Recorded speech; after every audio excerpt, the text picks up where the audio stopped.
masih ada yang main-main, sekali lagi, yang gigit saya sendiri. Lewat cara saya. Kalau masih ada mafia yang main-main, silahkan detik itu juga gebuk. Jangan sampai lagi ada pungli.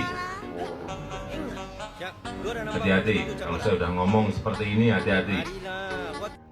Begitulah teman-temannya, jadi kita cek gitu loh. Jadi waktu Pak Jokowi itu ngomong, jangan ada yang main-main, nanti digebuk lah, nanti tak gigit lah kayak cara saya sendiri. Ya kita masih ingat lah, itu jelas dalam ingatan kita waktu pada saat beliau melarang atau mengancam lah istilahnya kepada aparat-aparat yang bermain-main dengan melanggar aturan-aturan negara. Ya, ini jelas sekali ya pada masa-masa beliau. Dan itu tidak terbukti, ya, tidak terjadi. Yang artinya katanya beliau tahu ya, masalah-masalah penyelewengan itu beliau tahu, tapi buktinya tidak terjadi. Ya, artinya dalam hal ini adalah kasus judi online terutama ya. Kenapa Pak Git bilang terutama? Karena ini di bawah Kominfo Budi Ari pada saat itu, yang langsung di bawah beliau ya, pro Jokowi. Gitu. Nah, ini kan langsung di bawah beliau. Tapi anak buahnya sendiri yang melakukan hal itu dan tidak diapa-apain sampai beliau turun dari kepresidenan. Dan saat ini yaitu berita tentang korupsi minyak mentah di Pertamina itu juga dari tahun 2018 hingga tahun 2023. Nah, ini juga jelas pada masa-masa pemerintahan beliau.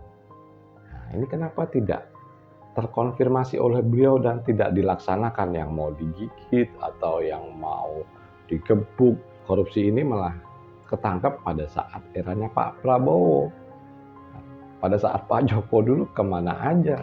Padahal di situ kan waktu itu 2018-2023 ada Ahok ya, anak buah Pak Jokowi sendiri.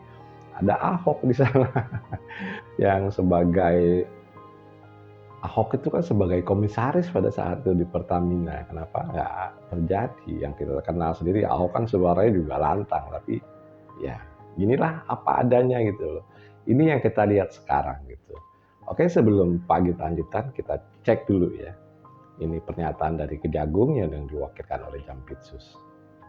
Bahwa pada periode 2018 sampai dengan periode 2023, pemenuhan minyak mentah dalam negeri seharusnya wajib mengutamakan pasokan minyak bumi dari dalam negeri.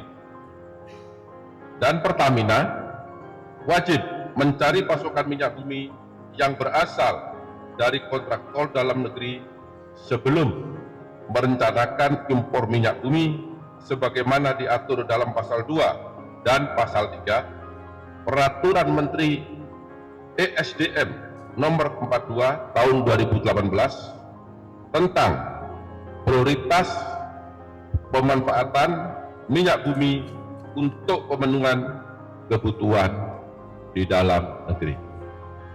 Namun berdasarkan fakta penyidikan yang didapat, tersangka RS, SDS dan AP melakukan pengondisian dalam rapat optimalisasi hilir atau OH yang dijadikan dasar untuk menurunkan produksi kilang sehingga produksi minyak bumi dalam negeri tidak terserap seluruhnya.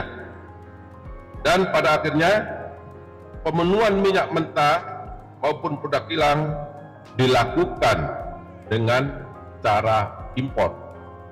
Ya, demikianlah dari pernyataan dari Jampitsus pada acara press conference yang menyatakan kalau yang diutamakan tuh harusnya yang lokal dulu, kontraktor lokal ini didahulukan dulu yang utama untuk memenuhi kebutuhan Indonesia dalam hal BBM ya. Jadi kontraktor dulu, kalau memang kontraktor ini sudah tidak bisa mencukupi kebutuhan dari warga atau rakyat Indonesia, baru dilakukan impor ya.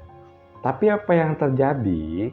Yang terjadi adalah kapasitas produksi itu diturunkan ya. Jadi produksinya diturunkan oleh oknum-oknum tersebut. Jadi seakan-akan tuh kita nggak mampu produksi gitu ya. Kita nggak mampu produksi di angka yang dibutuhkan. Akhirnya dengan label ketidakmampuan tadi, masuklah minyak mentah impor gitu ya.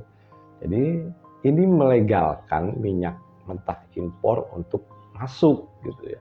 Yang jelas itu kalau udah urusan impor, ini pasti melibatkan banyak manusianya gitu loh. Banyak oknum-oknum yang bermain di sini. Dan pasti ya ujung-ujungnya cuan dan cuan. Ya kita lihat aja sekarang kan gitu. Praktek-praktek seperti ini, praktek impor yang melibatkan oknum itu bukan hanya di minyak aja gitu.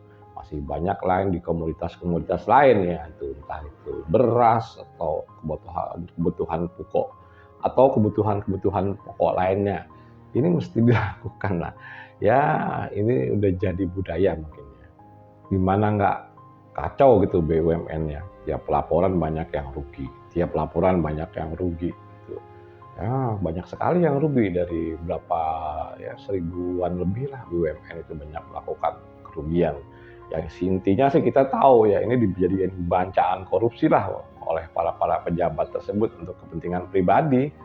Nah, ini akhirnya membentuk Danantara. Jadi Kementerian BUMN ini dibubarkan, dibentuklah Danantara gitu. Tapi kalau kita lihat Danantara dengan struktur organisasinya tersebut, Pak Git juga nggak yakin gitu ya. Telah Pak Git jelaskan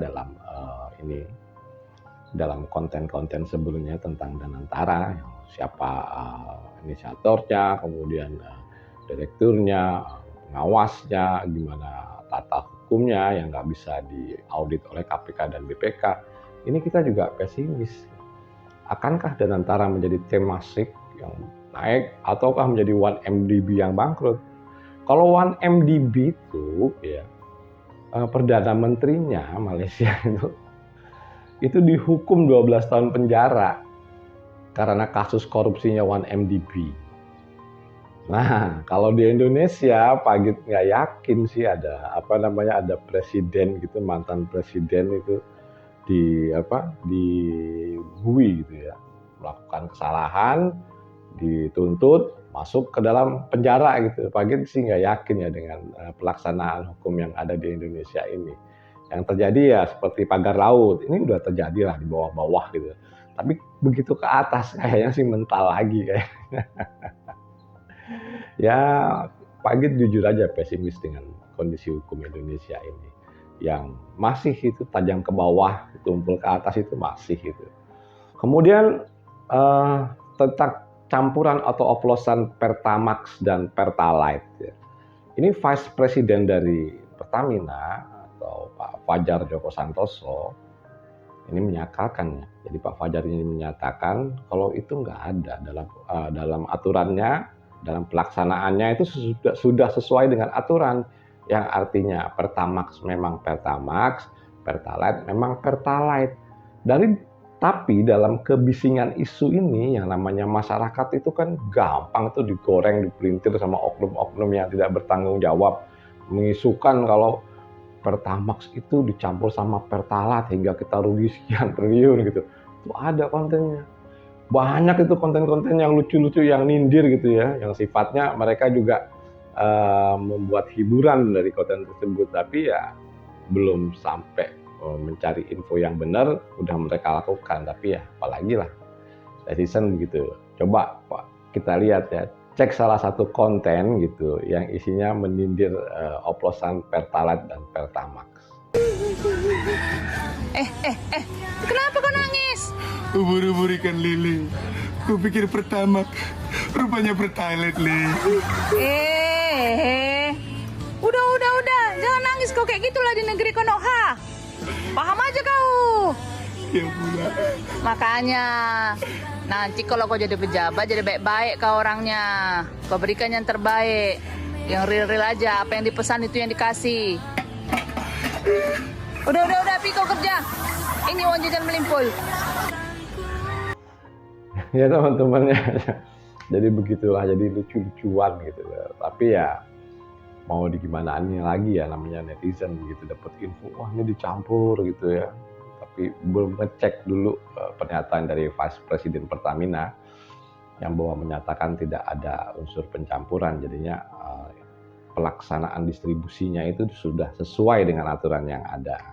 Yang artinya Pertalite tetap Pertalite ya, yang Pertamax tetap Pertamax. Oke teman-teman, kita ambil kesimpulan dalam hal ini. Yang pertama adalah tentang janji Pak Jokowi dulu ya, yang kelihatannya seperti tegas dan apa, ternyata hanya omong kosong gitu loh. Hasilnya nggak ada. Pak Agit bilang omong kosong karena sudah terbukti gitu, yang diomongin dulu dengan kenyataan sekarang hasilnya beda. Itu yang pertama. Yang kedua, ini terjadi akal-akalan ya. Akal-akalan import minyak mentah ini kan akalan oleh oknum. Artinya tega-teganya banget gitu dia menurunkan produksi yang seharusnya tidak bisa turun. Ini pun pernyataan dari Jampitsus ya datanya, bukan Pak Agit karang-karang. Jadi diturunkan seolah-olah tidak mampu, masuklah minyak import. Inilah masalahnya ya. Dan ketiga, masalahnya itu bukan oplosan Pertalite dan Pertamax. Jadi yang didistribusikan sudah sesuai dengan aturan. Cuman sekali lagi ya, namanya netizen itu kan gampang digoreng. Kadang-kadang kalau dapat info dari A, dia nggak cek dulu gitu. Harusnya kan dicek dulu dari berbagai sisi. Tapi ya, begitulah netizen Indonesia. Oke teman-teman, menurut Pak Agit ini cukup sekian dan terima kasih.